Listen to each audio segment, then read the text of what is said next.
The barzakh life is a life which has a barrier between this world that we live in and a world that is unexplainable to us. It is a life with its own reality, and it is nothing like this world. Allah says in the Quran, after you die there is a barzakh world until the day you are resurrected. This points out to us that there is a life barrier that does not mix with this life and does not mix with the Day of Judgment. You don't know what's happening to them, they don't know what's happening to you, and you cannot understand them. It's a barzakh, a barrier. As soon as you die, the soul begins to experience the barzakh world. If you want me to give you a slight example, consider dreams when you're asleep.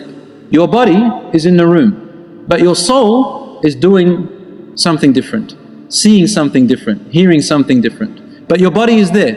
To the living person, the person who is awake, all I can tell you is, I see a body that's sleeping, but you're in a whole different world. Some people are sleeping, they don't even know that they're sleeping, they think it's reality.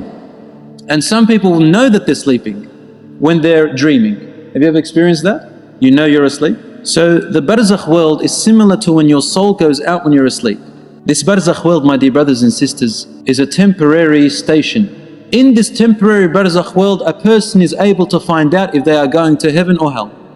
The hadith of Prophet ﷺ says, the grave is the first part of the hereafter, of the Day of Judgment. If he or she is saved from the punishments and torments of the grave, then whatever is after it is going to be better and easier. If he is not saved from the torments and punishments of the grave, then whatever is going to come after that is going to be worse. The Prophet ﷺ indicates or tells us that the dead people visit each other in their grave. For he said ﷺ, when you bury your dead, then make their kafan, make their shroud nice, and put on beautiful fragrance to them, make them presentable. For the people of the grave yatazawarun, they visit one another. There is a similar hadith where the Prophet ﷺ tells us, bury your dead with the salihun, with the righteous people. For the neighbouring person of a grave can harm the person who is next to them if they are being punished. They said, Ya Rasulullah, when they're dead, how are they going to be harmed? He said, won't you get harmed by your neighbour in real life? They said yes. He goes, and therefore when you're dead, you get harmed by your neighbouring dead person. That a person who is being punished in their grave, the animals can hear him or her. Ali radiallahu anha or Aisha radiallahu anha said, two old Jewish women entered my house one time, and they said to me, the people of the grave get punished inside their graves.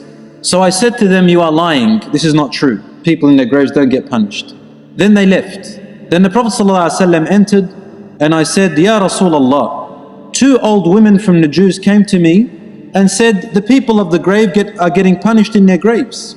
The Prophet ﷺ said, they spoke the truth. The people of the grave who are getting punished, they get punished until the animals can hear them. So the human beings and the jinns can't hear, but the animals can hear them every now and then. So that when a person dies, their soul goes to a place in the barzakh world. The soul goes either to where the believing souls and good souls are gathered, or it goes to where the disbelieving souls and the filthy or the bad souls are gathered. And when the believing soul goes to the believing place, the believing dead people, their souls run to it. In the barzakh world, the believing souls run to this new soul that is just fresh dead person.